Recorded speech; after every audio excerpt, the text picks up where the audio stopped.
হচ্ছে দাঁতের বাড়ি ভালো হবে।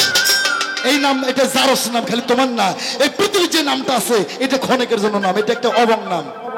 এই নাম চলবে না। আমার জিজ্ঞাসা, তোমার নাম কি, তোমার বাবার নাম কি, তোমার মার নাম কি? আল্লাহ কসম খেয়ে বলতাছি, এই পবিত্র কোরআন শরীফের মধ্যে কোথাও নামাজের কথা নাই। আরে তবে আজকের পালা গুরু আর শিষ্য। আমার যিনি শিষ্য, গাইবান্ধা সদর আমারই সুযোগ্য ছাত্রী জনাব রুমি সরকার, সে গাবে শিষ্য, আর আমি অধম আনোয়ার সরকার। আমি তো আজকে আমার বিনাশ সাইজির কাছে আমি তো একজন শিষ্যর যোগ্যতাও না বাবা, তবু আমাকে আজকে গুরুর ভাগে ফেলাইছে। তবে আমারে বলছে, আপনি কি অভিনয়ের গুরু না অরিজিনালি গুরু? আসলে বিনাশ সাইজি জানে যে কারে কোনটা দিলে মানাইবো।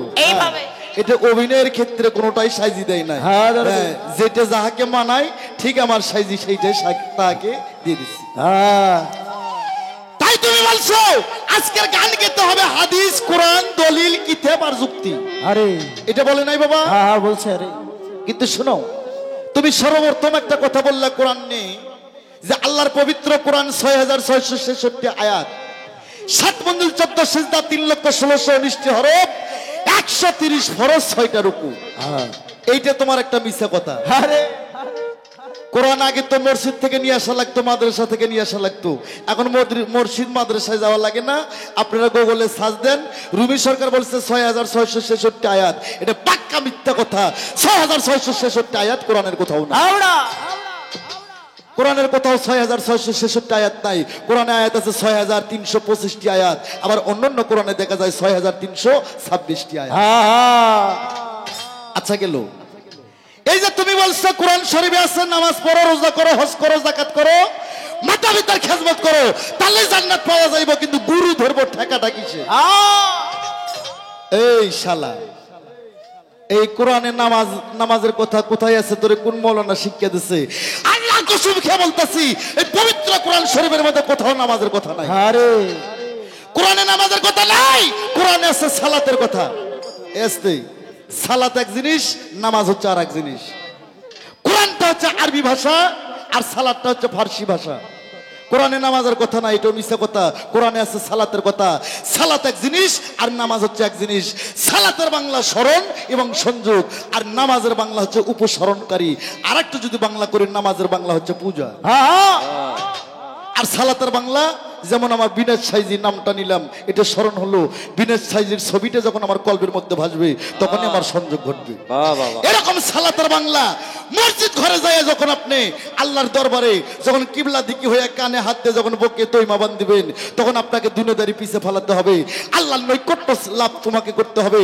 আল্লাহর কুদরতি সুরত, আল্লাহর কুদরতি চরণ তোমাকে সামনে রাখতে হবে। আরে আর নামাজে যায় যদি আল্লাহর সুরত আপনার সামনে না আসে, নামাজে যায় যদি বলেন আল্লাহু আকবার, সিংড়া বাজার যাবো কখন? আল্লাহু আকবার, আল্লাহু আকবার, গরুগুলো আমার কি করলো? অগর নামাজ হইব না, ওইটা হইব একটা ফাজলামি। আরে আর কোরআন শরীফে বলছে ওয়াকিমুস সালাত অতুল যাকাত, ওয়াকিমুস সালাত অতুল যাকাত, সালাতকে কায়েম করো আর যাকাতকে প্রতিষ্ঠা করো। তোমার কথা বাতিল। তবে তুমি বলছো যে মা বাবার খেজমত, নামাজ, রোজা, হজ, যাকাত করলি জান্নাত পাওয়া যাইব, গুরু ধরবো কিসের ঠেকা, কিসের অভাব? গুরু যে ধরতে হইব, এটা কোরআনের কোথায় আছে গুরু ধরতে হইব? আর গুরু শব্দের অর্থ কি নাকি বাবা?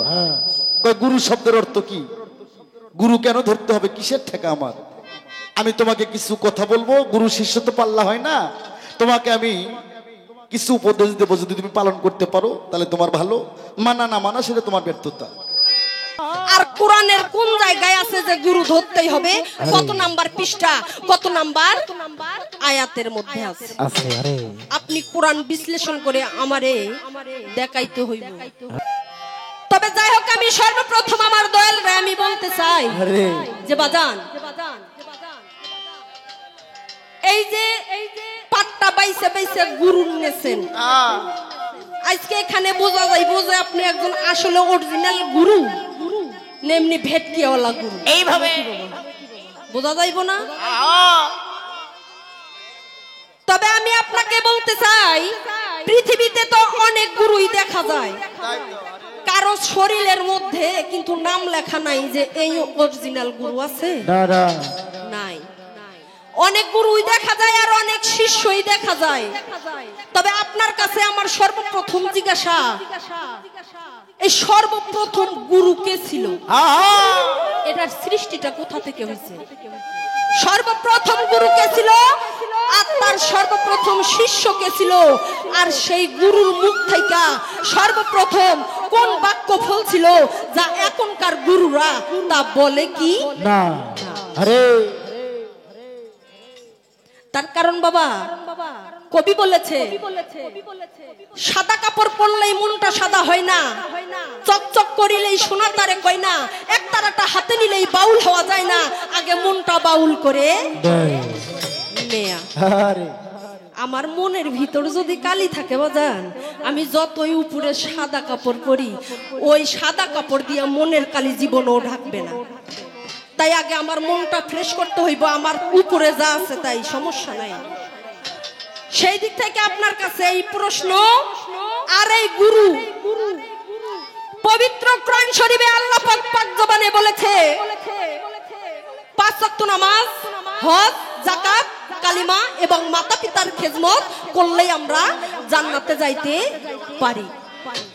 তাহলে এই জায়গায় আমার কথা, আমরা মুমিন যারা, মুসলমান যারা, তারা সকলকে, আমরা সকলেই কিন্তু কোরআনকে বিশ্বাস করি বাবা, বিশ্বাস করি না? আর এই 5 ওয়াক্ত নামাজ, হজ, যাকাত, কালিমা, মাতা পিতার খেদমত, এসব তো আমরা অক্ষরে অক্ষরে পালন করার চেষ্টা করি কি বাবা, মানি তো। কিন্তু এই কয়েকটা জিনিস যদি আমি নির্দ্বিধায় পালন করতে পারি, তাহলেই আমি আল্লাহ রাসূলকে পাবো এবং আমি জান্নাতে যাইতে পারি। তাহলে আমার তো কোনো ঠেকাই নাই যে আপনার গুরু আমাকে ধরতেই হইবে। আরে কি বাবা আছে? আমার কোনো প্রয়োজন নাই যে আমার গুরু ধরনের লাগবে আর আমার গুরুর কাছে যাইতে হবে। আর আপনি যদি উল্টা বলেন যে হ্যাঁ গুরু ধরতে হবে, তাহলে আমি যদি না ধরি, না ধরলে কি হবে আর ধরলে কি হবে? আর এই গুরু ধরার কথা কোরআনের কোথায় আছে যে গুরু ধরতেই হবে? আরে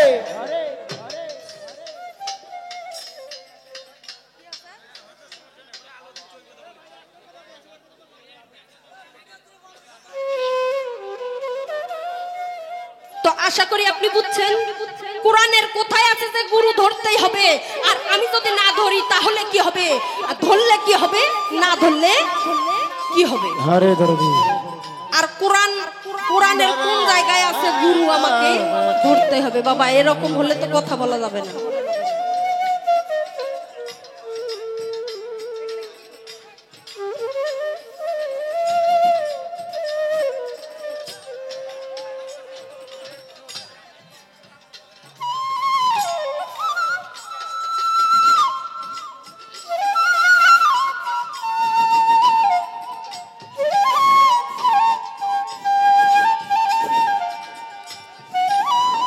জ্ঞানজাম হলে তো আর কথা বলা যাবে না বাবা। আশা করি আমার দয়াল আমার কথাগুলো বুঝতে পারছে। তার কারণে পবিত্র বাণীর কথাগুলো আমরা অক্ষরে অক্ষরে মানার চেষ্টা করি এবং মাইনা থাকি। তবে আমার কোনো ঠেকাই নাই যে একজন গুরু ধরতেই হবে। আর আপনি যদি বলেন যে ধরা লাগবো, তাহলে কেন ধরতে হবে, ধরলে কি হবে, আর গুরু না ধরলে কি হবে? আর কোরআনের কোন জায়গায় আছে যে গুরু ধরতেই হবে? কত নাম্বার পৃষ্ঠা, কত নাম্বার আয়াতের মধ্যে আছে? আপনি কোরআন বিশ্লেষণ করে আমারে দেখাইতে হইব। তার কারণ আমি রুমি সরকার মনে করি আমার গুরু ধরার কোনো প্রয়োজন নাই। তার কারণ মাতা পিতার উপরে কোনো গুরু আছে বাবা? মাথা পিতার মনে আঘাত দিয়া তার চোখ থেকে 2 ফোঁটা জল ফেলাইয়া আমি গুরু ধরতে যাবো, আল্লাহ খালি ওই জায়গায় বই আছে। তাই আমার কোনো ঠেকাই নাই একটা গুরু ধরতে হইব। তবে ধরলে কোন জায়গায় আছে কোরআনের আপনি বিশ্লেষণ করে বলবেন।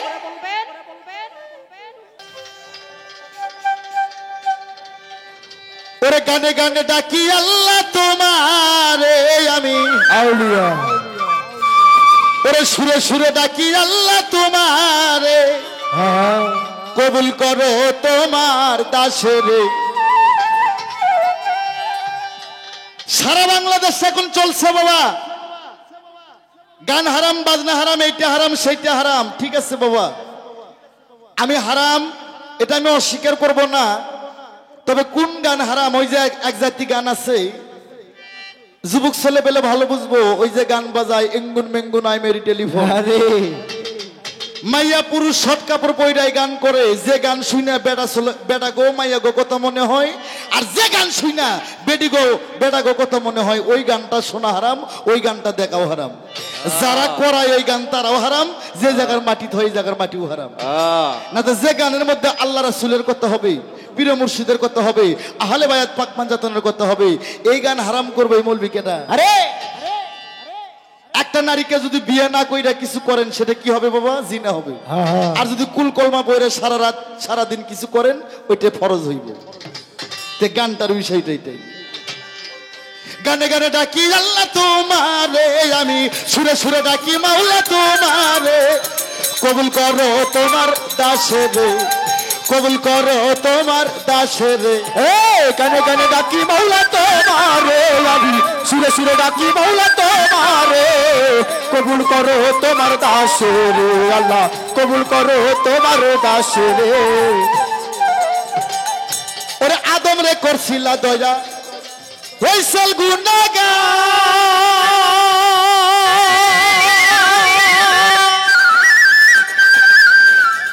ওরে লাগুল হইতা ইব্রাহিমকে করিলাই উদ্ধার, ওরে আদম রে করছিলা দয়া, হইছিল গুনাহগার,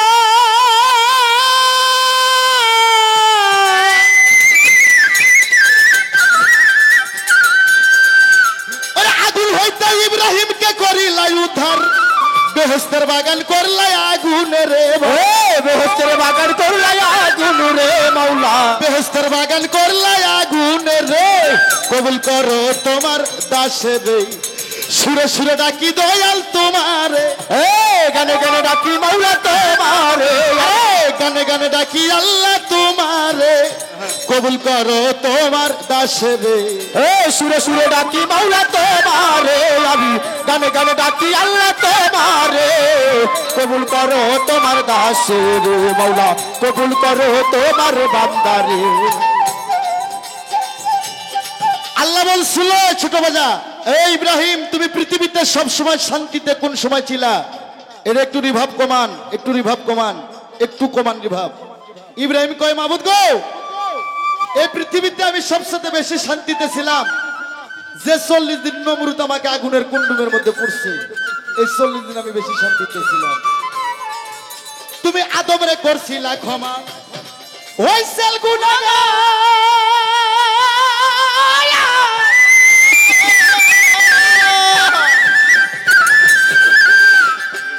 ওরে ইব্রাহিমকে আগুন হইতে করিলাই উদ্ধার, বেহেশতের বাগান করলাই আগুনে রে, বেহেশতের বাগান করলাই আগুন রে মাওলা, বেহেশতের বাগান করলাই আগুনে রে, কবুল করো তোমার দাসে রে, সুরে সুরে ডাকি মাওলা তোমার, গানে গানে ডাকি আল্লাহ তোমারে, গানে গানে ডাকি আল্লাহ তোমারে, কবুল করো তোমার দাসে রে, সুরে সুরে ডাকি মাওলা তোমারে, আমি গানে গানে ডাকি আল্লাহ তোমারে, কবুল করো তোমার দাসে রে মাওলা, কবুল করো তোমার দাসে রে।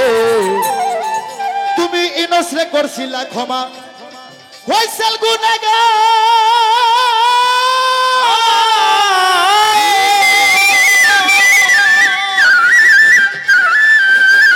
ওরে মুসারে করিলা দয়া পুরাইলা কইতো, তুমি ইনসরে করিলা ক্ষমা, মাসের উদয়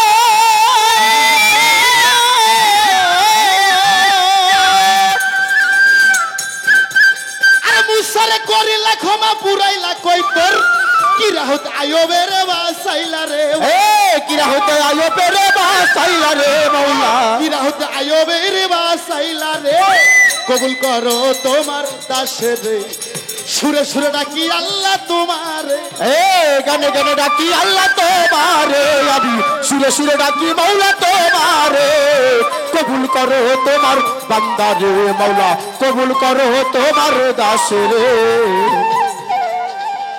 ওরে আমি তোমার পাপী বান্দা, তাই তো মনে ডর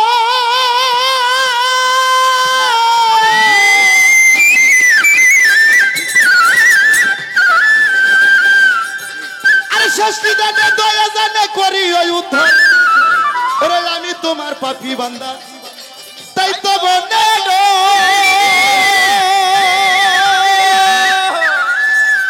আর শাস্তি জানে দয়া জানে করি ওই উত্তরে গেলে ডুবে মরবে আবুল সরকার বালু সরে ডুবে মরবে আবুল সরকার বালুর চরে মাওলা ডুবে মরবে আবুল সরকার বালু সরে কবুল করো তোমার দাসের সুরে সুরে ডাকি আল্লাহ তোমার গানে গানে ডাকি প্রভু তোমারে গানে গানে ডাকি মাওলা তোমারে কবুল করো তোমার দাসের কবুল করো তোমার দাসের সুরে সুরে ডাকি মাওলা তোমারে গানে গানে ডাকি মাওলা তোমারে গানে গানে ডাকি মাওলা তোমারে তোমার দাসের কবুল করো তোমার দাসের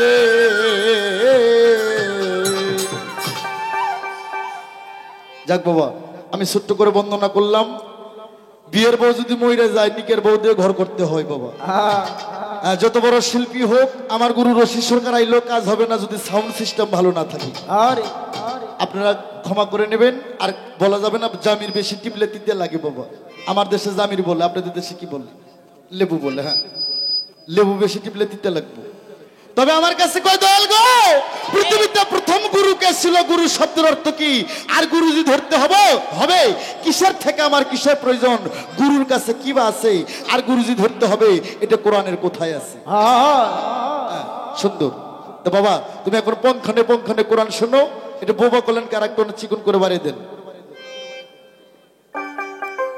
আস্তেই এই পৃথিবী ছিল থাক এরকম থাক এই পৃথিবী ছিল অন্ধকার ধন্ধকার কুয়াকার নৈরাকার আকার উপর হিসিকার দীর্ঘিকার কোনো কিচ্ছুই ছিল না অন্ধকার ধন্ধকার কুয়াকার নৈরাকার আকার উপর হিসিকার দীর্ঘিকার কিছু ছিল না পৃথিবী ছিল ডিম্বরকার ডিম মানে গোল গোল মানে শূন্য শূন্যর পর আর কোনো অক্ষর নাই কি বাবা শূন্যর পর কোনো অক্ষর থাকে থাকে না তাই উজানামা ডিম্বু পারে যেটা শীষ মারে সেটা একটু কমাই দিন উজানামা ডিম্বু পারে ভাটিতে সে পদ দেয় দেবাজনু সামানু চারদিক থেকে চারটে উথল ভাই আমার আল্লাহ উনি যখন একে একে সরছিলেন আল্লাহ যখন জাতের সাথে মিশেছিলেন আমার আল্লাহ চিন্তা করলো আমি যে আল্লাহ আমি যে গড আমি যে প্রভু আমি যে ঈশ্বর আমি এত বড় একটা সম্মানী জিনিস কিন্তু আমি প্রকাশ হই কি করে বাবা যেমন আমাদের সিংড়ে থানার এমপি মহোদয় সাহেব আমাদের পল্লব ভাই সম্মানিত ব্যক্তি বাংলাদেশ সরকারের পুষ্যপুত্র সন্তান তারা তাহলে এত বড় একজন সম্মানী মানুষ যদি সিংড়ে থানায় যদি ভোটার না থাকে তার কোনো মূল্য থাকবে বাবা এরকম আল্লাহ চিন্তা করলো আমি যে প্রভু আমি যে ঈশ্বর আমি যে দয়াময় আমি যে কি আমার তো কোনো সৃষ্টি নেই আমি নিজেই স্রষ্টা আমার তো কোনো সৃষ্টি নেই আরে তখন আমার আল্লাহ চিন্তা করতেছে আমার বন্ধু রে আমি যে আল্লাহ আমি যে প্রভু আমি যে ঈশ্বর আমার তো কোনো সৃষ্টি নাই আস্তে আল্লাহ কয় আমি কি করে আমি সৃষ্টি জগৎকে আমি তরাই নেব আমি কি করে সৃষ্টি করে আমি নিজেকে নিজে প্রকাশ করব আল্লাহ ছিল অচেতন কি যেন ছবি দেখিয়া আল্লাহ তখনই হইল চেতন আল্লাহ চেতন হওয়ার পর আমার আল্লাহ প্রতিটা মুমিনের বাড়ি একটা করে কোরআন আছে প্রতিটা মসজিদে একটা করে খুতবা আছে খুতবার মধ্যে বলছেন আওয়ালুমা খালাকুল্লাহি মিন নূরি আল্লাহ তখন তার নিজ কুদরতের নূর টলাইয়া একটা পাত্রের ভিতরে রাখিয়া আল্লাহ কুরসি ছাইরা দিয়ে লক্ষাধিক ফেরেশতা নিয়ে আল্লাহ 2,70,00,000 বছর আল্লাহ নিজেই তাজিম দেয় আরে আস্তে আমার আল্লাহ তখন বললেন ইয়াকুন পবিত্র কোরআনে কিন্তু দুইটা শব্দ আছে একটা ইয়াকুন আর একটা ফাইয়াকুন ইয়াকুনতে মানে সৃষ্টি আর ফাইয়াকুনতে পৃথিবী একদিন ফানা হবে ওরা তখন আমার আল্লাহ যখন বললেন ইয়াকুন আমার আল্লাহ ইয়াকুন বলার সঙ্গে সঙ্গে আরো তিনটা বাড়তি শব্দ দিল রে আল্লাহ বলল হুহা হে হুহা হে তিনটা শব্দ পবিত্র কোরআনে আছে তিনটা শব্দের ব্যাখ্যা সূরা বাকারার মধ্যে বলছেন আলিফ লাম মিম জালিকাল কিতাবুল হুদাল লিল মুত্তাকিন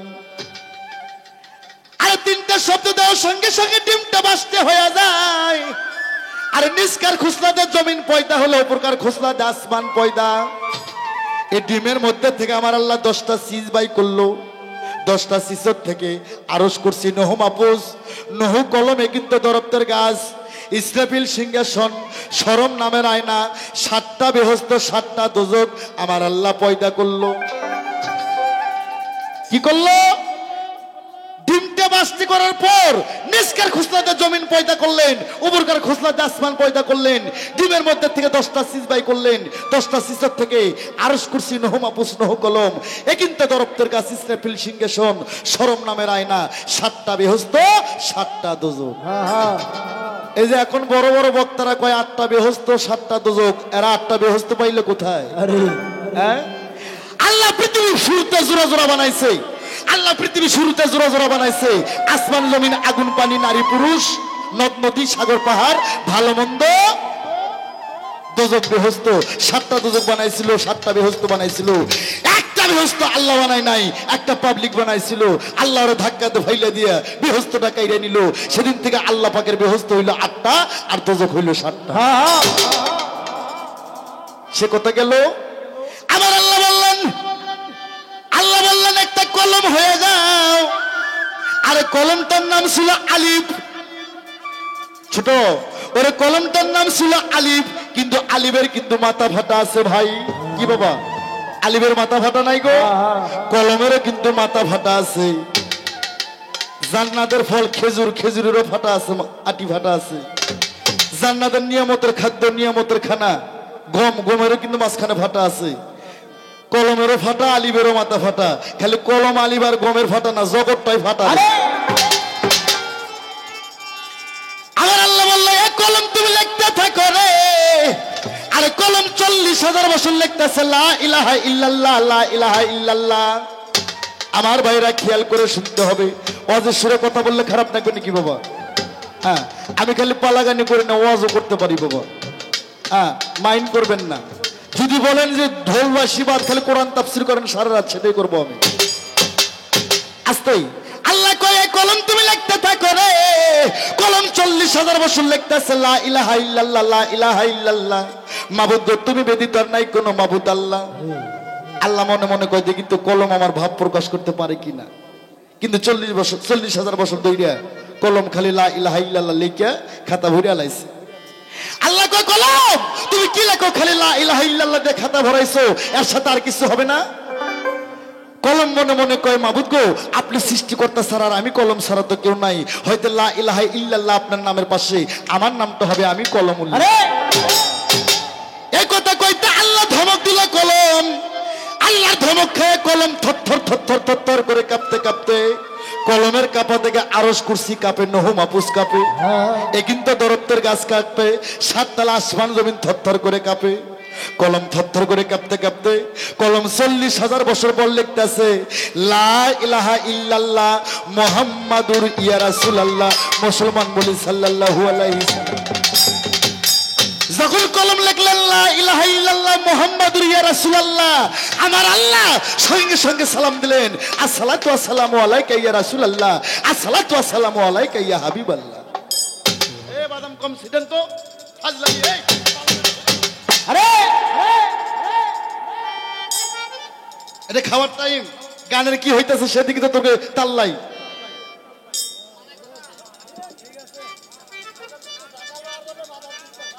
আস্তে যখন কলম লিখলেন লা ইলাহা ইল্লাল্লাহ মুহাম্মাদুর ইয়া রাসূলুল্লাহ, সঙ্গে সঙ্গে আবার আল্লাহ বললেন আসসালাতু ওয়াসসালামু আলাইকা ইয়া রাসূলুল্লাহ, আসসালাতু ওয়াসসালামু আলাইকা ইয়া হাবিবাল্লাহ। এই তুমি কইছো প্রথম গুরুকে, প্রথম গুরু আমার আল্লাহ, তার প্রথম শিষ্য আমার নবী। তুমি বলছো গুরুর মুখ থেকে কি বাক্য ফলবে আর শিষ্যের মুখ থেকে কি বাক্য ফলবে। এখনকার গুরুরা বলে কি বলে না? তুমি শোনো, প্রথম গুরু ছিল আল্লাহ, তার শিষ্য ছিল আমার নবী। তার শিষ্য বলবে লা ইলাহা ইল্লাল্লাহ আর গুরু নিজে বলবে মুহাম্মাদুর ইয়া রাসূলুল্লাহ। আল্লাহর নাম লিখতে গেলে 12 অক্ষর লাগে, আমার নবীর নাম লিখতে গেলে 12 অক্ষর লাগে। আল্লাহর নাম 12 অক্ষরের মধ্যে কোনো নোক্তা নাই, কোনো ভেজাল নাই। আমার নবীর নাম 12 অক্ষরের মধ্যে কোনো নোক্তা নাই, কোনো ভেজাল নাই। আল্লাহ নিজেও ভেজাল মুক্ত, নবী নিজেও ভেজাল মুক্ত। এই পৃথিবীতে যারা গুরু ধরছে তারাও ভেজাল মুক্ত, যারা গুরু তারাও ভেজাল মুক্ত। আস্তে তাই বলছে গুরু শব্দের অর্থ কি? গহিসুগারের গু, রহিসুগারের রু, গুরু। গো শব্দের অর্থ অন্ধকার, রু শব্দের অর্থ আলো। একটা গুরুর কর্ম একটা কানা ভক্তকে অন্ধকার জগৎ থেকে কান ধরিয়ে টাইনে তাকে আলোর জগতে নিয়ে আসা, এটাই গুরু ধর্ম। গহিসুগারের গু, রহিসুগারের রু, গুরু। গো শব্দের অর্থ অন্ধকার, রু শব্দের অর্থ আলো। তাই গুরুর ধর্ম একটা শিশুকে অন্ধকার জগৎ থেকে তাকে আলোর জগতে নিয়ে আসা, এটাই গুরুর ধর্ম। তুমি বলছো যে গুরু ধরতে হবে, কোরআনের কোথায় আছে? তুমি কোরআন শুনো। আমার ভাইরা রে, আমার নবী যখন বিদায় হজে ভাষণ দিল রে, ওরে ভাষণটার নাম বলা হয়েছে ইসলামের জাহান। ইসলামের জাহান গাদিরে ঘুমে যে ভাষণটা দিল। এই ছোট, আমার নবী স্বর্ণক্ষ সাবির মধ্যে বলছিল, এরকম স্বর্ণক্ষ সাবির মধ্যে আমার নবী বলছিল, বাবা আজ থেকে 4 দিন পর আমি পৃথিবী থেকে পর্দা নিয়ে যাব। আচ্ছা বলেন তো, আমার নবী মরছে? তাহলে নবীর মদিনার রোজা হইল কার? রোজাটা হইল কার? এখানে শরীয়তের লোক থাকার, মারিফতের লোক থাকার, তরিকতের লোক থাকবে, দেখার সময় আমার নাই। নবী যদি নাই মরে, তাহলে মক্কায় হজ করে আমরা রোজা জিয়ারত করে মদিনায় যায় কার? আর নবী যদি মরে যায়, যারা কয় নবী মরে গেছে, যারা কয় নবী মরে গেছে, ওই শালারা নবীর উম্মতি না। তার কারণ হায়াতুল মুরসালিন নবী, নবী আমার হায়াতে জিন্দা। নবী যদি মরে যায়, সাফায়েতের কান্ডারি নবী, কন্ত বাবা নবী গুনাহগারের কান্ডারি, উম্মতের কান্ডারি। নবী মরে গেলে তোরা বিকেরা, তোর বাপ নবী মরে গেলে তোরাই বকে না। তাই হায়াতুল মুরসালিন নবী, নবী আমার হায়াতে জিন্দা। নবী যদি হায়াতে জিন্দাই থাকে, তাহলে আমরা মক্কায় হজ করে রোজা জিয়ারত করি কার? এটা জানতে গেলে তোমাকে চৈতন্য গুরু ধরতে হইব। আস্তেই আমার নবী বললেন, আজ থেকে 4 দিন পর আমি পর্দা নেব। তখন 6 লক্ষ সাহাবী বলছিল, ইয়া রাসূলুল্লাহ, আপনি পৃথিবী থেকে চলে গেলে আপনার ইসলাম থাকবে না, ধ্বংস হয়ে যাবে। আপনার ইসলাম থাকবে না, ধ্বংস হয়ে যাবে। তখন আমার নবী বলছিল বর্জ্যকণ্ডে, আমার নবী বলছিল, আমি চলে যাইতেছি, তবে আমি পৃথিবীতে 2টা জিনিস রেখে যাচ্ছি। 2টা জিনিস রেখে যাচ্ছি। একটা হচ্ছে আমার কোরআন সুন্নাহ, আরেকটা আমার আহলে বায়াত, আহলে বায়াত, আহলে বায়াত। কিছু কিছু দেওবন্দি মৌলবি আছে বাংলাদেশে, আমি কিন্তু সব মৌলবি কই না বাবা। অনেক মৌলবি আছে, দেখেন ভালো করে, বড় বড় ডিগ্রিধারী মৌলবি তারা। এরা কয় কি নবী আব্দুল্লাহ ভাইয়ের ছেলে, কয় না? হ্যাঁ, এরা কয় কি জানেন? কয় লাইলাহা কলমা একবারে কম যাইব না। লাইলাহা কয়া 5 মিনিট থামার পর মোহাম্মদ রাসূলুল্লাহ কইতে হইব। শালারা এতই পর ভাবে ওই নবীর কলমা পড়তো, কয় একবারে কম যাইব না। কয় নবী আব্দুল্লাহ ভাইয়ের ছেলে। কি সুন্দর যুক্তি দেয়, কয় আমরা ভাত মাছ খাইছি, নবীও ভাত খাইছি। হ্যাঁ, আরে বেটা, যিনি আল্লাহর নূরের নবী পয়দা, নবীর নূরে 18,000 মাখলুকাত সারে জাহান পয়দা, যে নবীকে সৃষ্টি না করলে এই পৃথিবীর এক কোনা বালুর দানাও আল্লাহ সৃষ্টি করতে পারে না। যে নবীর কোনো ছায়া ছিল না, কোনো কায়া ছিল না। যে নবী মুততে দিলে মুতের সাথে ইবাদত ভাইসে যাইতো, নবী পায়খানা করলে পায়খানার সাথে নবীর ইবাদত ভাইসে যায়। আর ওই শালারা কয় নবী হচ্ছে আব্দুল্লাহ ভাইয়ের বেটা। হ্যাঁ, কয় নবীর বউ আসলো, সোল আসলো। তো অগ সামনে যেন আমার জীবনের সাক্ষাৎ না হয়, আল্লাহর কাছে আমি এটাই চাই। আস্তে আমার নবী বললেন, আমি 2টা জিনিস রেখে গেলাম, একটা আমার কোরআন সুন্নাহ, আর একটা আহলে বায়াত, আহলে বায়াত। তখন হযরত ওমর বলছিল, হুজুর গো, আমি কোরআন তো বুঝলাম, কিন্তু আহলে বায়াত কি? এই বায়াত তো বুঝলাম না। কিছু কিছু সাহাবী বলছিল, আহলে বায়াত তাই এবার কি? তখন আমার নবী বলছিল, আহল মানে আমার পরিবার, আর বায়াত মানে আমার বর্জক। তখন কিছু কিছু সাহাবী, নবীর নিকটতম সাহাবী বলছিল, যাদের ফতোয়া এখন মসজিদে মসজিদে দেয়, এই নিকটতম সাহাবীরা বলছিল যে আপনার তো পরিবারই নাই। আপনার 14 জন স্ত্রীর মধ্যে 3 জন স্ত্রীর সন্তান হয়েছে, 4টা মেয়ে হয়েছে, 3টে ছেলে হয়েছে। 4টা মেয়ের নাম ফাতেমা, জয়নব, রুকিয়া, উম্মি কুলসুম। 3টে ছেলের নাম তৈয়ব, তাহের, কাসেম, ইব্রাহিম। আপনার 3টে ছেলে হয়ে মারা গেছে, আপনার তো বংশই নাই। তখন আমার নবী বলছিলেন, আনা আলী ওন মিন্নি, আলী আমা হইতে, আমি নবী মাওলা আলী হইতে। নবী বলছিলেন, আনা ফাতেমা তুম মিন্নি, মা ফাতেমা আমা হইতে, আমি নবী মা ফাতেমা হইতে। আনা হাসান হুসাইন মিন্নি, হাসান হুসাইন আমা হইতে, আমি নবী হাসান হুসাইন হইতে। তোমরা জেনে নাও, এরাই আমার পরিবার, এরাই আমার বংশ। যারা আমার কাছে বায়াত হইছো, প্রত্যেকে তোমরা আলীর কাছে বায়াত হও। কোন সুবহানাল্লাহ, সুবহানাল্লাহ। তোমরা যারা যারা আমার কাছে বায়াত হইছো, তারা প্রত্যেকে আলীর কাছে বায়াত হও। ওই সময় আমার আল্লাহ বলছিল, দোস্ত আমি তোমার বড় ওহী নাযিল করলাম, তুমি বলে দাও, তুমি বলে দাও যারা তোমার হাতে হাত দিয়ে বায়াত গ্রহণ করছে তাদের তুমি বর্জ্য কণ্ঠে বলে দাও, তাদের তুমি বর্জ্য কণ্ঠে বলে দাও তারা আমি আল্লাহ আমার হাতে হাত দিয়ে বায়াত গ্রহণ করছে। সূরা ফাত্তা আয়াত নাম্বার 10। তোর কোনো বাপ আলেম থাকলে যা, আরে সূরা ফাত্তা আয়াত নাম্বার 10, ওখানে বলা হয়েছে যিনি রাসূলের হাতে হাত দিয়ে বায়াত গ্রহণ করছে ওটা রাসূলের হাত না, ওটা স্বয়ং আল্লাহর হাত।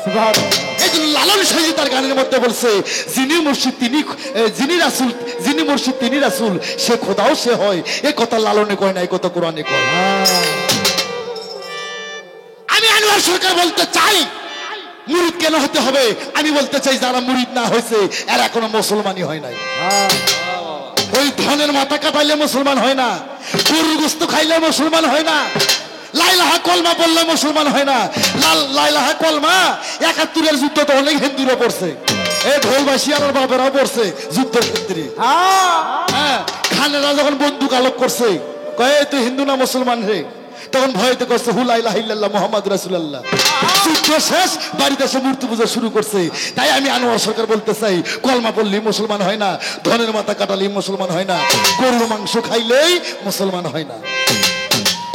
নামাজ পড়লে হয় নামাজি, হজ করলে হয় হাজি, রোজা করলে হয় রোজাদার, কোরআন পড়লে হয় হাফেজ। কোরআন কিন্তু হিন্দু মানুষ পড়তে পারে বাবা। আমার দিগলকান্দি গ্রামে আছে সুধীর ডাক্তার, 13 পারা কোরআনের হাফেজ। খ্রিস্টানেরাও কোরআন পড়তে পারে কি বাবা, কোরআন পড়তে পড়তে তারা হাফজ করতে পারে।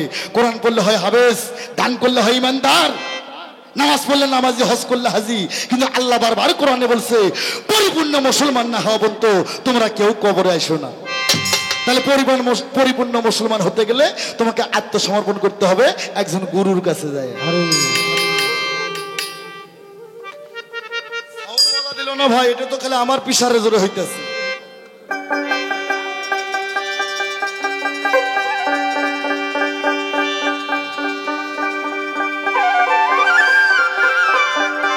তাহলে তোমাকে পরিপূর্ণ মুসলমান হতে গেলে, পরিপূর্ণ মুসলমান হতে গেলে একজন কামেল মুর্শিদের কাছে যায়, আমার বিনের সাইজির কাছে যায়। যে কোনো বাবা, বাবা রে তোমাকে যারে ভালো লাগে, হ্যাঁ, মানুষ গুরু যদি পছন্দ না হয়, জমির আলে যা বিন্নের থোপা ধরে তাহলে তোমাকে গুরু বুঝতে হবে। গুরু ধান ছাড়া কোনো গতি নাই, গুরু তোমাকে হবে একজন মুর্শিদের কাছে যা, যে আত্মসমর্পণ করবে সেই কেবল হইব মুসলমান, নইলে কুরসিন কালো সে মুসলমান হইব না।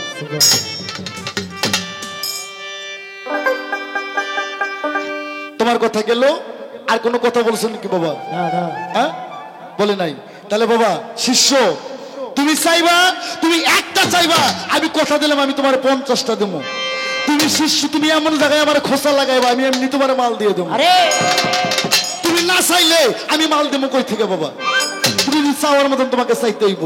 তুমি যা চাইবা এই সিংড়ে থানার মানুষ পালাগানে জীবনে যা না শুনছে আজকে তাই শোনানোর চেষ্টা করবো। ওই হালকা পাল্লা আমার সাথে করবো। তাহলে গুরু ধরতে হবে। আমি আরো পরিষ্কার করে বলতে চাই, যার পীর নাই তার পীর শয়তান। যে ব্যক্তি বায়াত ছাড়া মৃত্যু গ্রহণ করে তার মৃত্যুটা হবে জাহেলে, তার এ কুলো নাই ওই কুলো নাই। তুমি পারলে আর বিরুদ্ধে তুমি কোনো দলিল খাড়া করবা, আনোয়ার সরকার আছে এই জায়গায়, 3 দিন থাকলেও আমি থাকবো ওই জায়গায়। তুমি পারলে আর পেছনে দলিল খাড়া করবা, তুমি চাইবা আমার কাছ থেকে। আমি একটা গান গাই, গাওয়ার পর তবে শিষ্য তুমি যে আমার শিষ্য, তুমি আজকে আমার ক্লাসে ভর্তি হতে আইলা। ছেলে মেয়ে যখন আমরা স্কুলে ভর্তি করতে দেই প্রথম, হ্যাঁ, প্রথম যখন আমরা ছেলে মেয়েদের শিশুতে যখন ভর্তি করে দেয় তখন তোর নাম ঠিকানা শোনে না বাবা? তবে রুমি সরকার তুমি যে আমার ক্লাসে আজকে মুরিদ হতে আইলা, তো বাবা তোমার নাম কি? তুমি কোথায় থেকে আসছো? তোমার বাবার নাম কি? তোমার মার নাম কি? যদি বলো রুমি সরকার, এই নাম, এটা জারস নাম, খালি তোমার না, এই পৃথিবীর যে নামটা আছে এটা ক্ষণিকের জন্য নাম, এটা একটা অবং নাম, এই নাম চলবে না। আমার জিজ্ঞাসা তোমার নাম কি, তোমার বাবার নাম কি, তোমার মার নাম কি, তোমার বাড়ি কোথায়, তুমি কি খেয়ে আমার কাছে মুরিদ হতে আসছো, আমার ক্লাসে ভর্তি হতে আসছো?